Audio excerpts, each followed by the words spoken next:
3粒米，跟住有歸泉、日日呢啲都係比較出名嘅牌子。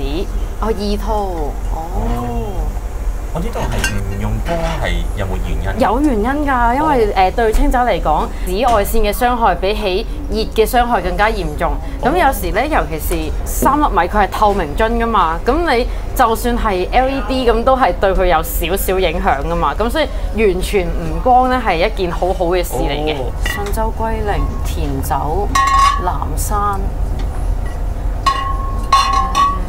咁就信州龜苓啦。我想要甜酒同埋信州龜苓。龜苓嘅好。係。呢兩隻嘅好。係。你龜苓。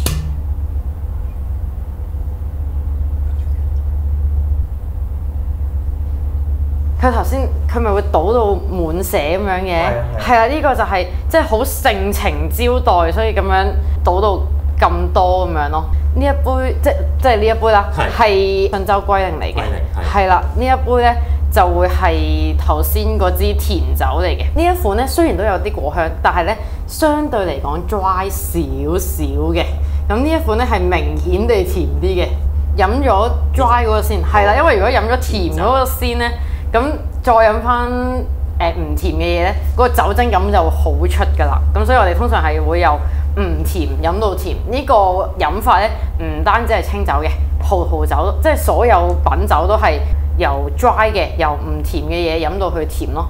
好，今日我就邀請咗 Jessica 一齊同我哋拍片。咁 Jessica 你係國際唎酒師，係。咁所以而家個地方咧就喺香港嘅居酒屋。係。咁就你好好啊！你揾咗一間係適合即係去試日本酒啊，同埋可以慢慢坐低嘅居酒屋俾我哋。係啊。咁啊可以今次拍攝，咁已經係有酒喺度。不過我想係了解下，好簡單咁睇下你係一個咩人嚟啊？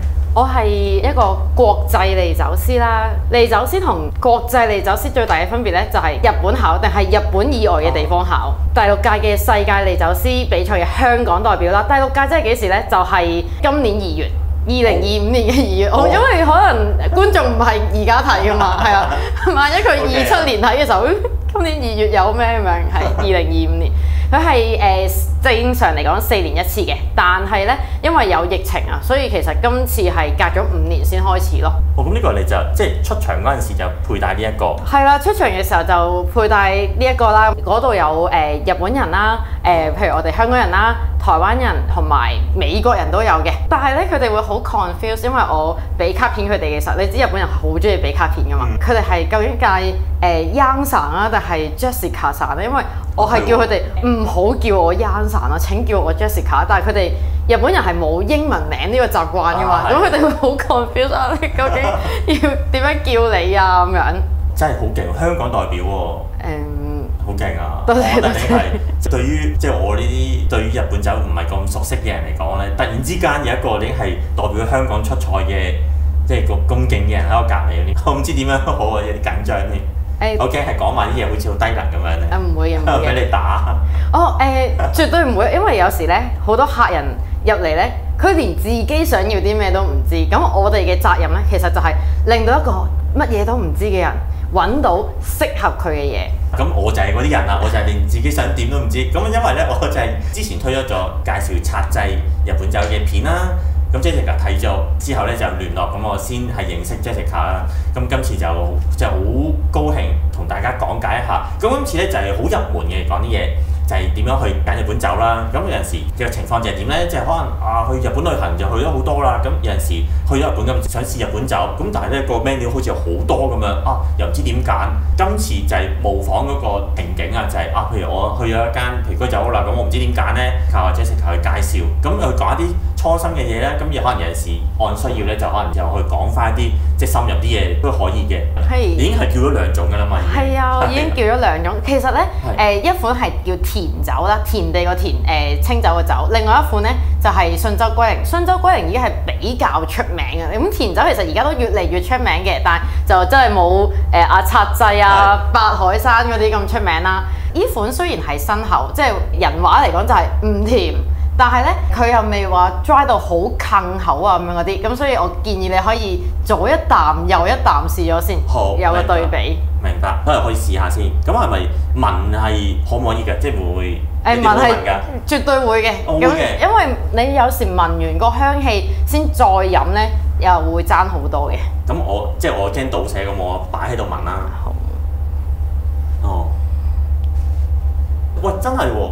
你講個有果香咧，我聞個味已經係聞到啦，已經。係啊，其實呢款，但係佢果香得嚟咧，飲落去有少少米味，似啱啱蒸熟嘅白飯嗰種米味。哦。個 after taste 嗰度。係，咁你就係話個次序就係由呢個新口，係啦，即係 dry 嘅，飲開就會容易啲去比較個味啊。冇錯。OK。因為如果我哋飲咗甜啲嘅先咧，再飲翻 dry 嗰款咧，咁佢就會冚咗佢個味道啊，咁就會淨係得翻酒精感，你好似飲緊好苦嘅嘢咁樣啦。咁我試下飲埋呢一個先。咁我飲咗甜酒，咁而家就飲順州龜苓。係咪都幾明顯啊？完全唔同啊！係完全唔同啊！我係唔可以好似啲食家咁樣講呢種就係點點點，呢種係點點點。咁而我初心者，即係我飲個拆劑或者係其他一兩種咁樣啦。咁因為我飲落去真係明顯唔同。呢比較落咧，呢個就用啲形容啦，就係真係有果香，但係當然唔係好濃啦，好明顯又唔同咯。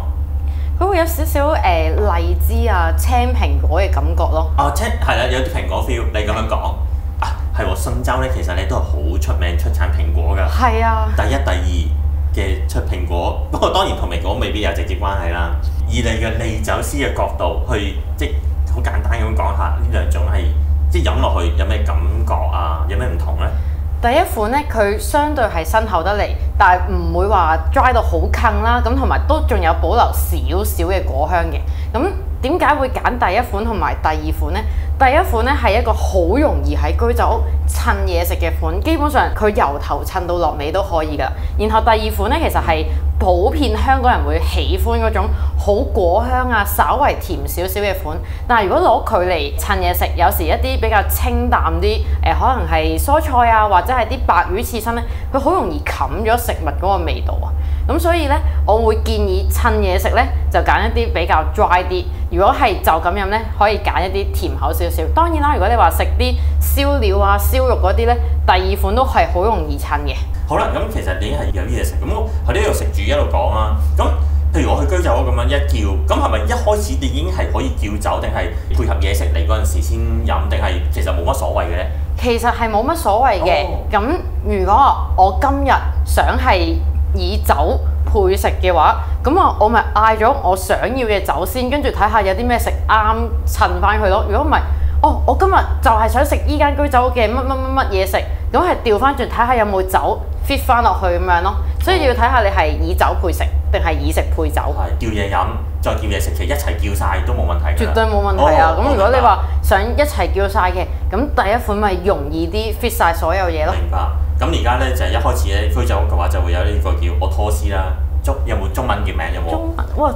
係咪小送酒小食啊？係啊，咁其實好簡單嘅料理，咁即係可以一邊食住呢啲，一邊飲都冇問題㗎啦。冇問題啊。即係解決咗好多第一次或者係唔熟悉嘅人佢好似好驚咁樣，又驚俾人笑，或者係即係一開始叫乜乜乜咁樣，就可能坐喺周圍嗰啲日本人咧，即係譬如去日本旅行啦，咁日本人佢可能摸啤住你咁樣，呢條友究竟做咩咧？咁其實唔使驚嘅。即係可以一坐低叫酒都冇問題㗎。咁同埋其實呢啲咧都可以襯翻啲酒，你應該會飲完之後會覺得成個酒同埋個青瓜都係會清爽咗咯。咦咁譬如你話新口咁樣啦，咁你介紹呢個甜酒，即係甜酒係你即係呢個係好 common 定係專登去揀嘅咧？其實咧，甜酒係而家喺香港越嚟越受歡迎啦，但係都唔係話好多地方有得賣。我純粹係想揾佢同順州龜苓做一個對比咧，因為佢係一支特別純米嚟嘅。呢一個級別咧，相對嚟講唔會有純米吟釀咁甜咯。嗱，如果有讀過唎酒師人，應該會話：喂，唔係喎，你特別純米同埋純米吟釀都係同一個等級嚟嘅喎。咁但係咧，雖然大家精米步合60以下，係全部都係米發酵而成，就可以叫特別純米或者係純米吟釀。但係咧，純米吟釀通常咧吟釀所謂嘅吟釀香啦，即係嗰啲果香會多少少嘅。咁然後特別純米有啲咩咁特別咧？佢用特別嘅原材料啦，或者係用特別嘅方法啦，佢間廠覺得特別就得㗎啦。哦。啊，咁當然你個精米步合要就低啦。你個精米步合唔夠低嘅話，你特別都冇用。精米步合真係一粒米磨剩幾多個 %？釀酒嗰陣時米嘅表面咧就係當係雜質咁樣啦，可能係啦，即係磨走佢咁樣。哦，明白。咁譬如一啲好 common 嘅，即係點樣講咧？即係價錢係唔係好貴啦，好簡單啦，即係好即係叫一兩杯嚟飲咧都唔會肉赤嗰啲。咁呢啲新口嘅，譬如有啲咩係可以有得揀啊？好 common 嘅。好 common 嘅白海山啦，新口係啊。佢真係淡麗新口嘅代表嚟㗎，咁但係有可能會話唔係間間居酒屋都有嘅，咁但係如果有嘅話，你要新口嘅白海山好穩陣，新式佢出一隻叫500萬擔啦，或者有啲人會叫500萬石啦嘅米，我讀500萬石啊，500萬石係喎係喎，你有段片有講過喎，因為佢嗰個係量詞單位嚟㗎嘛，咁但係我以前咧同客人講好堅持咁講話係500萬擔或者500萬石咧，係冇人聽得明嘅。咁我見到有啲其他同事佢話500萬，照講500萬石，我話唔係咁讀噶，啲客聽唔明啊咁樣，所以我500萬石 OK。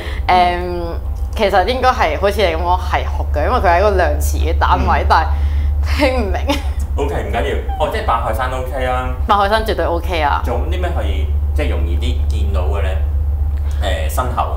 容易啲見到嘅，咁我會覺得川中島龜苓啲 friend 嚟嘅，都係喺長野縣嘅，都係做淡麗新口比較好啲咁樣。係 OK，咁另外啦，咁就係一啲容易啲揾到嘅，即係好大家都飲開嘅甘口。甘口咁拆製都係表表姐啦。拆製係甘口嚟嘅。拆製甘口嚟嘅。啲拆製就係最普通最 standard 嗰隻啦，係嘛？好 classic啊！如果你啱啱開始飲清酒咧，好建議拆製，因為佢你幾時買佢都唔會背叛你，佢一定係嗰個味。因為好似你嗰段片，你都有講過啦，佢好高比例嘅機器釀造，咁有時佢1年咧已經係其他釀酒師一世嗰個份量㗎啦嘛，係啦，咁佢係攞嚟做 standard 咧，係一支好好嘅酒嚟嘅，我覺得。譬如有啲即係我都係即係自己都想知啦，作為一個初心者，咁我覺得觀眾都好多都想知啦，平又有，貴又有。咁有啲係出名，有啲可能未聽過嘅，有啲可能個包裝好靚嘅。咁其實有陣時日本咧有啲即係為咗吸引啲女士去買咧，有陣時整到好得意啊，好靚啲色彩繽紛咁樣，有咁多款。行日本超級市場已經有好多款，咁作為一個即係線切入點啊，去揀咧。首先要睇下你想唔想同對面溝通先。如果你願意係同個售貨員溝通嘅，咁你起碼話俾人知你想要甜嘅。或者係唔甜，所以點解話拆製或者白海山咁重要咧？一個係甜同埋一個係唔甜嘅 standard 啊。哦，係啦，咁你容易啲。我中意類似拆製咁嘅風格，但係我今日真係我想試其他，有冇啲似拆製但係又係其他牌子㗎，或者你推薦㗎，或者我中意啲唔甜嘅。我飲過白海山，有冇啲似佢，但係又唔 exactly 係白海山咁樣？或者同個店員講，我覺得我想要酸度高啲嘅，或者再果味重啲嘅，再甜啲嘅咁樣。你唔識酒唔緊要嘅，最緊要你知道你自己想要啲咩。即係佢入到嚟嘅，佢真係講唔知嘅。咁佢可能真係想買啲嘢翻去試嘅，咁就係真係冇特別諗過喎。咁如果真係嘅話，咁譬如拆製白海山之外，咁你會有冇啲咩推介嘅？我會問佢你係想你會問就咁飲定係趁嘢食？係。因為如果趁嘢食咧，比較推薦係似白海山，但係又唔好去到咁 dry 嘅類型。因為如果佢係新手，你一下俾啲太 dry 嘅佢咧，佢會哇好苦啊，哇好 dry，即係好冇果味啊咁樣。所以就咁飲就要甜少少啦，然後趁嘢食就唔好太 dry，但係都要偏 dry。因為如果你趁嘢食太甜嘅話咧，就會冚咗食物嘅味道咯。係啦，咁同埋香港人都幾中意係按數值或者係聽個名去決定買或者唔買呢一支酒咁，因為有時咧日本佢好中意日本嘅酒廠啦，佢會按住自己間廠出啲咩酒，有啲酒款會降歸嘅。明明個精米步合去到50%，佢都照寫係純米吟釀，因為佢知純米大吟釀可能係40%，佢等你容易啲分到佢間廠嘅等級。係啦，咁就有啲香港人就覺得唔得，我一定要支酒上面寫住純米大吟釀，我先買嘅。咁就算純米大吟釀真係寫晒呢5隻字喺度，都有啲好平嘅。咁同埋我好建議初心者去買酒嘅時候，買嗰間廠最平嗰個系列先。哦，咁純米大吟釀係咪真係高級㗎？算係高級㗎啦，所以就由如果佢有純米酒或者係有本釀造，咪飲咗嗰啲等級先咯。純米酒其實都未算最 standard 嘅，因為純米酒其實成支都係純米。如果真係再 standard 啲咧，本釀造啊，特別本釀造咁樣，同埋呢啲咧已經係叫做好啲㗎啦，因為呢啲我哋叫特別名稱酒。喺日本其實普通酒係最多，既然叫普通酒啊嘛。但係香港真係漢字普通酒三隻。普通酒係啦。我明啦。有陣時咧見，即係譬如去日本咧，即係如果有去過日本嘅人咧，即係譬如去行夜晚啦，去行便利店嗰陣時想買嘢食㗎嘛。咁有啲阿伯咧就可能咧會買嗰啲咧，即係以前咧就係玻璃樽嘅，而家多咗膠樽咧，即係嗰啲好平嘅可能。諗住頂下酒癮嗰啲阿伯飲嗰啲咧，就可能係有機會係啦。但係唔一定係一樽嗰啲就一定係渣嘢咯。哦，不過即係嗰啲通常都係比較容易啲，即係個價格係比較平啲嘅。係平啲嗰啲㗎嘛。係啦，咁但係喺香港咧，普通酒係好唔普通。香港係好難揾到一支普通酒，唔好話普通酒啦，本釀造或者係特別本釀造咧，香港已經係比較難揾，因為香港人好迷信純米酒呢一樣嘢。純米酒唔係話唔好，但係我想講，就算加咗釀造酒精咧，佢唔係啲咩邪魔外道嚟嘅，錯誤嘅觀念嚟㗎。呢個係錯誤嘅觀念。我明白。係啦，你啱啱講起啦，咁真係咧，即係香港，譬如香港買嘅話，就係你頭先講嗰啲，就係問個店員就可以啦。咁譬如有陣時去日本旅行啦，咁就係啱啱講起便利店買嘢嘅話，有個 corner 係真係貨嗰啲賣酒㗎嘛，跟住係擺晒嗰個架度，係有啲係膠樽、玻璃樽咁樣拉個蓋險。嗰啲日本咧叫 one cup 㗎啦，係即係佢買嗰啲其實你已經係可以即係你試完全係冇問題㗎啦，絕對冇問題。同埋有好多時咧，嗰啲喺香港係冇得買嘅。係好建議你喺嗰度買嗰啲。嗰日玩完啦，夜晚翻到酒店放低晒嘢，食完飯已經翻到去又冇嘢做睇電視，咁落去下面便利店度買個 one cup 嗰啲。細個咁可能即係買啲薯片啊，或者嗰啲 nuts 啊嗰啲嚟送酒，其實已經係好好㗎啦。基本上咧，越簡單嘅酒越容易趁嘢食。喺個便利店度點樣掃咧，好少可會撞板。同埋因為清酒同葡萄酒唔同啊，清酒如果唔啱襯，最多你可能覺得冇咁好飲，但係唔會好似葡萄酒咁撞車啊。譬如你葡萄酒，你攞支紅酒，攞啲樹蛙沙或者 cap 咗啲最大路嘅。攞嚟襯壽司刺身，你個口應該腥成晚你都唔使再食嘢㗎。會咁樣嘅，會咁即係喺個好嚴重嘅炒車。咁然後白酒襯落啲扒度，佢可能晾唔起。嗱，佢都炒地車嘅，但係起碼咧就冇紅酒襯海鮮咁炒咯。咁我食完啲再飲啲酒咧，個酒個味好似都同冇食嘢飲落去好似都有啲唔同。而家應該會 feel 到甜咗少少，比起頭先講嗰啲，哇，好虛無縹緲喎，咩米味多咗啊咁樣。但係而家應該係明顯地感受到支酒圓潤咗，甜多少少咁樣。呢個應該冇咁虛無縹緲。係啊，價錢平或者便利店買到嘅，唔等於係劣質或者係唔好味嘅。咁其實嗰啲已經係可以㗎啦，即係想試唔同嘅嘢或者新手嘅係想試日本酒嗰啲。完全係冇問題，完全冇問題。哦，明白。我老師會教我，你有錢，你實飲到好嘢㗎。你叻嘅就係點樣可以用一個比較抵或者比較平嘅價錢，你都揀到好嘢咁樣咯。因為有錢就可以任性啊嘛。咁同埋日本人佢唔會整一支酒好貴。然後同你講話，我唔好飲㗎，好差咁樣。你最多可能覺得有少少唔值，但係你唔會覺得哇咁樣都買呢個價錢嘅。咁所以通常佢個價錢咧，基本上係即係貴嘅酒，高機率係好飲㗎。但係如果你淨係識俾錢去買靚嘅酒，咁當然你要好有錢啦。但係都建議去到日本去發掘下啲寶藏咯。明白。咁我哋而家食緊個牛舌啦，咁呢個都係一個比較明顯啲嘅food pairing 嚟嘅。咁牛舌其實佢有少少油脂喺度噶嘛，咁我哋夾埋隻酒咧，就會個酒令到佢個油脂冇咁肥溜，咁然後佢個油脂亦都令到支酒圓潤咗咁樣。譬如咁樣食刺身嘅話，咁會係有啲咩推介嘅？如果刺身嘅話，都係建議係一啲好似白海山或者我哋今日嘅甜酒呢啲，都係比較辛口少少。咁當然其實你見到佢啲刺身已經好靚啦。咁但係如果你太甜嗰啲咧，我會覺得會冚咗個味道。或者嗱，我見到而家你兩杯都仲有噶嘛，你會唔會試下食一啖三文魚，飲一啖甜酒，跟住再食多啖飲一杯，你容易啲對比到個分別咯。好好。你可以係最後係覺得兩種都好，或者兩種都唔好，係絕對冇問題。的確係飲落去個感覺唔同喎。即係我而家食咗一啖呢個三文魚刺身啦，咁同我頭先食其他唔同嘅嘢飲落去個酒嗰個味係真係有啲唔同喎。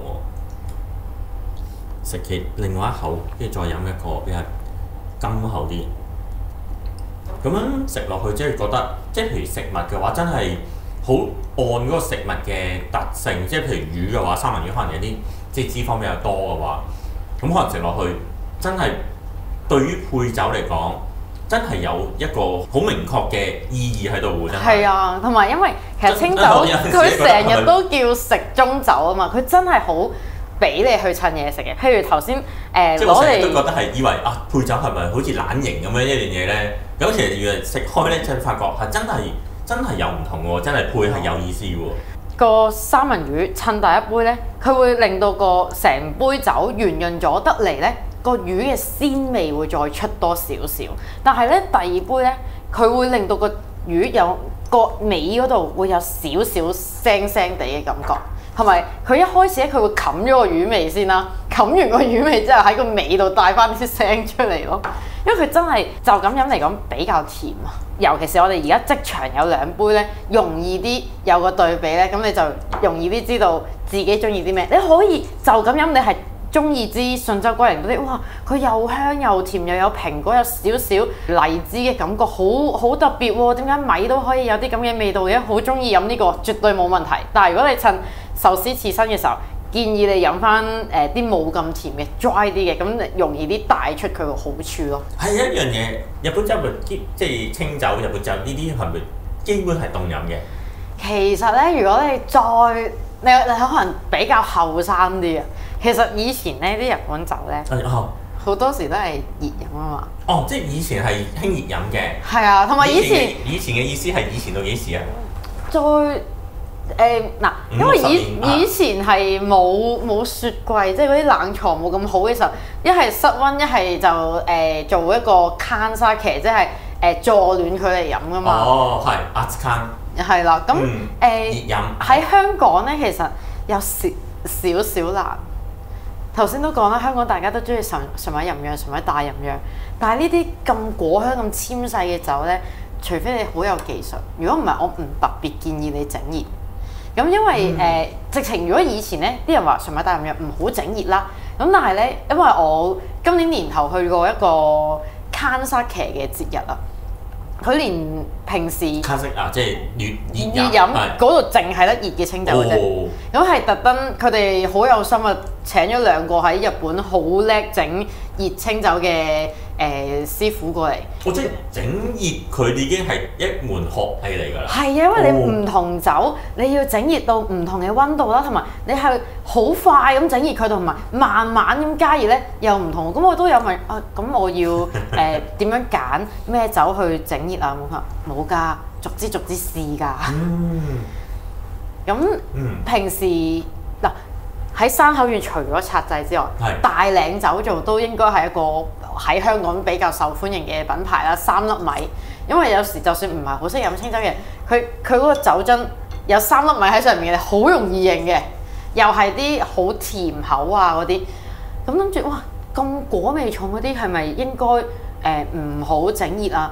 哇！佢哋整熱得好好飲，好香熟土啊，同埋一啲梨嘅香氣。咁但係咧，個整熱嘅方法係好有技巧咯。咁香港你要揾到識整熱嘅人，即係唔係就咁，即係我是但噏啦，即係叮熱佢就完全係唔得㗎啦，係嘛？即係用微波爐。我哋本書即係我有讀呢個利酒師啊嘛，本書係有講。叮熱係其中一個方法嚟嘅。哦，原來都有嘅。係啦，但係點解唔建議？因為佢微波噶嘛，你會可能飲到第一啖熱，第二啖凍，佢唔係好平均啊個溫度。哦，原來。係啦，但係咧，我成日覺得飲酒咧，你尤其是唔係做呢行，即係你飲酒都係想放鬆啫。當然你如果好着重個禮儀或者係着重點樣飲，絕對係件好事嚟嘅。但係叮熱咧。你係呢個係一個冇辦法之中嘅辦法咯。哦。咁你可能叮完你自己覺得呢個味道你中意嘅，你先慢慢再追求點樣整熱佢咁樣。哦。咁譬如去日本，會唔會係即係一啲凍嘅地方興熱飲啊？定係有冇分嘅咧？我覺得凍嘅地方興熱飲咯。哦。咁可能譬如冬天去一啲咩東北，即係譬如秋田啊、青森啊，咁可能即係去一啲好普通嘅居酒都可能有啲熱飲嘅。係啊！哦，咁樣就可以試一試，我呢個都幾得意。同埋有啲鋪頭會專門淨係做熱清酒咁樣咯。哦，我都有咁樣嘅。有㗎。會唔會係揀酒嘅嚟講咧？即係揀係咩米，都係一個即係個切入點咧？如果啱啱開始飲都幾建議係山田錦嘅。用山田咁釀出嚟嘅酒咧，會唔會比較都係比較類似嘅個味？會好容易有啲蝦蜜瓜啊，即係所謂嘅吟釀香啊，啲蜜瓜啊、香蕉膏啊、梨啊咁樣，好容易喺山田咁裏邊揾到。咁你就會容易啲聞到呢啲味咧，你就會係喎，真係有喎，咁你先再慢慢一路咁樣揾其他嘅嘢咯。係講緊咁耐 Jessica，你點樣接觸日本酒㗎？我覺得咧，我應該係一個酒界嘅裙腳仔嚟嘅。因為咧，無論我係讀葡萄酒嘅 Y 啦，或者係清酒嘅利酒師咧，都係我阿媽叫我去讀嘅。因為我媽咪係喺我小學嘅時候已經從事緊呢個酒類嘅零售工作啦。咁然後我個 Y 就係大學畢業嘅時候，你畢業等緊證書啊，你去讀個 Y 先啦。咁我係因為咁樣咧，先入到去我第一份工嗰度，嗰陣時係真係葡萄酒嗰邊，係啦。咁但係咧，我喺第一份工度做咗5-6年之後咧，好可惜有 Covid 啊，係啊，咁就失業啦。咁失業嘅時候，我阿媽話：我讀咗利酒師啦，咁你失業啊嘛，我俾錢你去讀啦。咁我最後係冇問佢攞錢嘅，因為都咁大個人啦，仲要問阿媽攞錢嚟讀書，我覺得有啲醜。我得啦，你呢個建議好好嘅，我自己俾錢讀啦。其實舊公司嘅時候已經有啲清酒嘅，但係舊公司因為葡萄酒為主啊，佢有清酒，但係佢唔算話係淨係得清酒咯。咁讀咗個利酒師，就令到我而家可以揾一份淨係主力賣清酒嘅公司。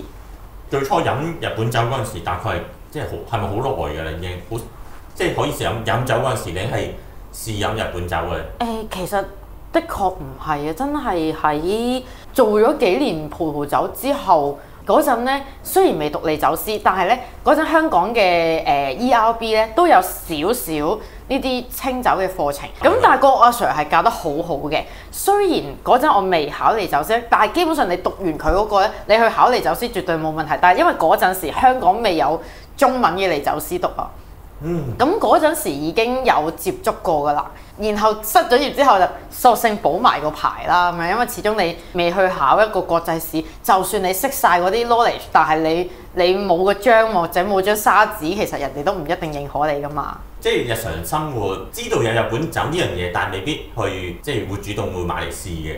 佢意思係咪真係？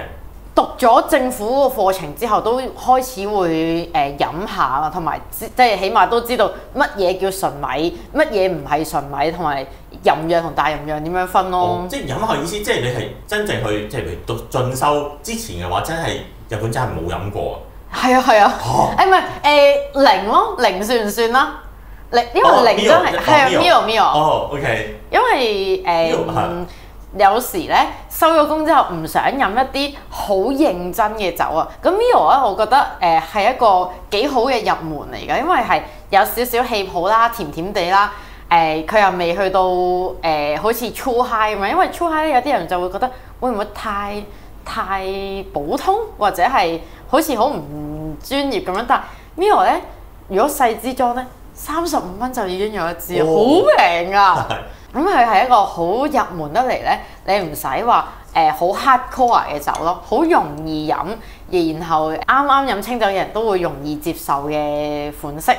或者你最初接觸日本酒嗰陣時，即係 Mio 同埋真係達晒咯。哦，我諗好多人啱啱開始飲清酒，尤其是有人帶住嗰啲，都係會叫佢飲達晒。好咯，即係因為係知道有呢個名，跟住就會去買嚟飲。通常如果有人帶嚟飲清酒，或者而家有個人話我冇飲開清酒喎，有啲乜嘢酒你會介紹？你飲咗達晒先啦，達晒係好 standard 嘅酒，你從嗰個 standard， 你中意唔中意都冇問題嘅，你可以話俾我聽，你中意呢個味，或者你唔中意呢個味。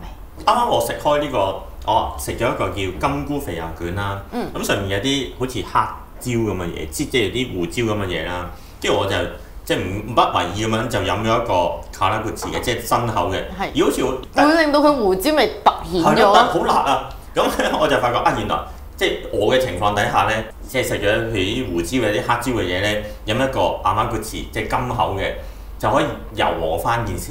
係，但係有啲人就係想突出佢個味道咯。哦，係真係我哋已經係親身感受到係真係有唔同，同埋真係有意思嘅呢個。係啊。咁個荔枝呢個咧夾落去呢度嗰個果味係，即係我就比較中意同調，即係甜撞甜，辣撞辣咁樣，我就覺得呢個組合唔錯。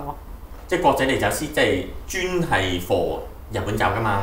係因為我讀國際唎酒師得嚟咧，我係清酒唎酒師，因為其實咧國際唎酒師有分清酒唎酒師同埋燒酒唎酒師嘅。OK。因為燒酒咧係由其他地方傳入㗎嘛，呢個蒸餾技術，所以佢係日本嘅酒，但係佢唔係日本酒咁樣咯。明白。但係都幾多人係日本嘅酒燒酒都係咯咁樣，但係通常我哋讀書第一堂就會話俾你聽咩叫日本酒。即係明白。日本酒同埋清酒嘅關係咧，就係阿媽係女人，但係女人唔必然係阿媽。日本酒係清酒，但係清酒佢唔一定係日本酒，因為而家法國都有做清酒。清酒嘅唎酒師係清酒唎酒師。有關清酒嘅嘢真係好想更加詳細咁樣問下你。咁今日咧去學到好多嘢。我諗即係譬如初心者嘅話，即係睇住呢條片嘅內容，已經係唔需要好驚咁樣就可以試到唔同種類嘅酒。咁試到咁上下嘅話，跟住再去即係自己去決定啊，或者係再去睇一啲資料。跟住就自己去揾唔同嘅適合自己嘅酒，同埋而家香港都有越嚟越多清酒嘅酒吧。咁你去酒吧飲咧，反而你可以一杯一杯飲，咁你咪唔使成支飲咁 heavy 咯。係咯，咁又係，即係自己一個人飲嘅啫。咁樣其實都即係一支嗰啲可能300或者720 ml 咁，其實都一個人難啲飲得晒。咁所以如果你話我想試多啲款喎，比起去零售，我會建議你去一啲叫角打店啊，即係真係一杯一杯咁樣賣咯。即係有啲係專門店咁樣，就係可以飲清酒，有好多即係幾款俾你揀咁樣。佢都好多款，都唔知幾嘅。係啦，咁我唔開名啦，始終可能人哋唔想我開啊嘛。尖沙咀同中環都有嘅，係啦，自己揾。係啦，咁即係想試唔同嘅酒咁，都係香港，但係可以有地方可以試嘅。係啊，明白。產地日本啦，咁有好多出名嘅地方，譬如福建，我住京都嘅，咁有福建呢個地方啦。咁另外即係好近嘅，喺即係大阪去到神戶中間有個地方叫灘，即係三點水，即係海灘嘅灘。咁呢個都係好出名做日本酒。佢最出名就係佢啲水啊！係啊，公之灘水啊嘛。係啊，咁福建嗰度其實都係啲水都好出名嘅。咁係啦，咁希望就你嚟到日本嗰陣時，即係譬如去到關西嘅話，咁就可以去灘啊，或者係福建嘅話，咁啊哇，即係有機會嘅話，你帶我去，即係我帶你去嗰個地方，咁你去到嗰個地方，就講解其實灘嗰度咧，其實唔使俾錢咧都飲到㗎。呢個係咁當然俾錢咧都可以飲唔同嘅。咁除咗咩清酒之外，咁有啲可能柚子酒嗰啲都有㗎，好多唔同嘅種類。咁就我去帶你去嗰個地方，咁你哋就介紹翻俾我。呢個係點樣味道啊？咁樣係吞啲咩嘢食啊？咁樣。咁希望係啦，下次咁就可以再揾你拍片。係咯，同埋希望下次唔係喺香港咯，我去到日本再，如果可以嚟騷擾你嘅話，都會好開心。係啊，可以叫埋二拎又飲得酒啦。之前有見過企之人啦，企之人我唔知你知唔知，佢出書嘅，咁佢都原來好中意飲酒嘅喎。咁就太好啦！邀請再希望你嚟我個 channel 度再講下啦。咁今集嚟到呢度，多謝收睇，拜拜。拜拜。